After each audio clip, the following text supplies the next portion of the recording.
La puissance d'une puissance. Pour calculer la puissance d'une puissance, nous devons d'abord clarifier si le deuxième exposant s'applique uniquement sur le premier exposant ou sur la puissance entière.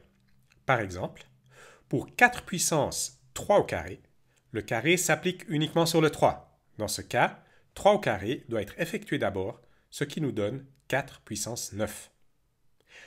Quand le deuxième exposant s'applique sur la puissance entière et pas uniquement sur le premier exposant, il y a des parenthèses. Par exemple, pour 4 puissance 3 au carré, 4 puissance 3 est entre parenthèses pour indiquer que le tout est au carré et pas uniquement le premier exposant 3. La puissance étant une écriture simplifiée de la multiplication avec des mêmes facteurs, dans cet exemple, 4 puissance 3 au carré est égal à 4 puissance 3 fois 4 puissance 3. Et si je retransforme les puissances en multiplication avec le même facteur, cela me donne 4 fois 4 fois 4 fois 4 fois 4 fois 4, qui est égal à 4 puissance 6. Le premier exposant, ici 3, indique que j'ai 3 facteurs que je mets au carré, ce qui me donne 3 facteurs et encore 3 facteurs, donc 2 fois 3 facteurs, qui est égal à 6 facteurs. Donc, 4 puissance 3 au carré est égal à 4 puissance 3 fois 2, qui est égal à 4 puissance 6.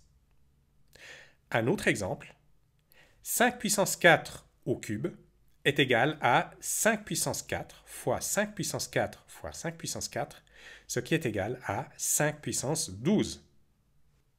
Le premier exposant, ici 4, m'indique que j'ai 4 facteurs que je mets au cube. Et le deuxième exposant, ici 3, m'indique que j'ai 3 fois ces 4 facteurs, qui est égal à 12 facteurs en tout. Donc, 5 puissance 4 au cube est égal à 5 puissance 4 fois 3, qui est égal à 5 puissance 12. Par ces exemples, je peux déduire la règle générale pour calculer la puissance d'une puissance, dans le cas où le deuxième exposant s'applique sur toute la puissance. J'enlève les parenthèses et je multiplie les deux exposants. A puissance x, le tout à la puissance y, est égal à A puissance x fois y.